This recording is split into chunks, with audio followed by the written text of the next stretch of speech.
Rafale विमान खरेदीमध्ये आज सुप्रीम कोर्टाकडून केंद्र सरकारला मोठा दिलासा मिळाला। राफेल करारात कोणतीही अनियमितता नसल्याचं सांगत सर्वोच्च न्यायालयाच्या सरन्यायाधीशांनी सगळी याचिका फेटाळून लावलेली आहे। राफेल प्रकरणी सुप्रीम कोर्टाने दिलेल्या निर्णयाचं उद्योगपती अनिल अंबानी यांनी स्वागत केलं। राफेल प्रकरणी सगळे आरोप खोटे असल्याचं सिद्ध झालंय। सगळे आरोप राजकीय हेतूने प्रेरित आणि तथ्यहीन आहेत असं त्यांनी म्हटलंय। राफेल प्रकरणात दिलासा मिळालेली भाजप आक्रमक झालेली आहे। काँग्रेस अध्यक्ष राहुल गांधींनी देशाची माफी मागावी अशा घोषणा देत भाजपकडून संसदेत गोंधळ घालण्यात आला।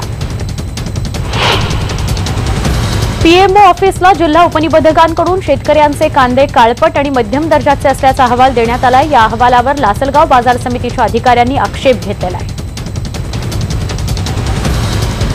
पंतप्रधान नरेंद्र मोदी हे कांदा उत्पादकांच्या शिष्टमंडळाला भेटणार आहेत। कृषी मूल्य आयोग पाशा पटेल यांनी असं सांगितलेलं आहे। नेतृत्व याचं पाशा पटेल करतायत। लासलगाव बाजार समिती सभापती, खासदार, आमदार या सगळ्या शिष्टमंडळामध्ये होते आणि त्यांनी भेट घेतलेली होती। आता पंतप्रधान नरेंद्र मोदी या शिष्टमंडळाला भेटणार आहेत अशी माहिती मिळते।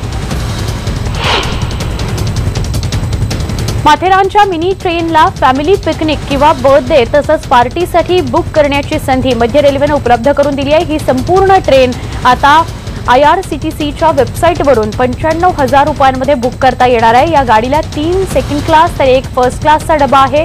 गाडीची एकूण क्षमता आहे 100 प्रवाशांची। आता मुंबईतल्या स्टेशन्सवर असलेल्या ATVM मशीनमध्ये स्मार्ट कार्ड सोबतच डेबिट कार्ड आणि क्रेडिट कार्ड वापरून तिकीट काढता येणार आहे। त्यामुळे स्मार्ट कार्ड नसेल तरीही तिकिटांकरता रांगेत उभं राहण्याचा त्रास वाचणार आहे। येत्या 18 डिसेंबरला मेट्रो प्रकल्पांचा भूमिपूजन सोहळा पंतप्रधान नरेंद्र मोदी यांच्या हस्ते होणार आहे। पण या भूमिपूजन सोहळ्यामध्ये युतीतले सहकारी शिवसेना पक्ष प्रमुख उद्धव ठाकरे यांना सहभागी करून घेणार का, यावर अजूनही प्रश्नचिन्ह कायम आहे। 11वीचं संस्कृतचं पुस्तक वादात सापडलंय। अभ्यासक्रमामध्ये असलेल्या संस्कृत सरिता या पुस्तकात छत्रपती शिवाजी महाराजांची वंशावळ दाखवण्यात आलेली आहे। त्यात राजमाता जिजाऊंना शिवाजी महाराजांची पत्नी दाखवण्यात आलेला आहे। यावरून संभाजी ब्रिगेड आक्रमक झाली आणि हे पुस्तक रद्द करण्याची मागणी करण्यात आली आहे। पुण्यामध्ये 1 जानेवारीपासून हेल्मेट सक्ती करण्यात येणार आहे। मात्र या हेल्मेट सक्तीच्या विरोधात पुणेकर रस्त्यावर उतरू लागलेत। आज संध्याकाळी पुण्यामध्ये हेल्मेट विरोधी कृती समितीची बैठकही होणार आहे। तर पुणेकरांकरता अजून एक महत्त्वाची बातमी आहे। पुण्यामध्ये 2 दिवसाआड पाणी देण्याची वेळ आलेली आहे। महाराष्ट्र जलसंपत्ती नियमन प्राधिकरणाने हा निर्णय घेतलाय। त्यामुळे प्राधिकरणाच्या निर्णयावर आज तातडीची बैठक बोलावण्यात आलेली आहे। येवला तालुक्यातील पिंपळगाव जलाल इथं प्रशांत वाघ या तरुणाने नववधूला थेट सायकलवरून घरी नेलं।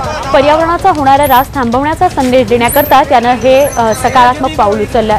जलाल ते नांदेसर असा सायकलवर त्यांनी प्रवास करत ते घरी गेले। आता शिक्षकांकरता आनंदाची बातमी आहे। मराठा आरक्षण अस्तित्वात आल्यानंतर आता नोकर भरतीला वेग आलेला आहे। राज्य सरकारने जानेवारी महिन्यात 25,000 शिक्षकांची पदं भरण्याचा निर्णय घेतलेला आहे।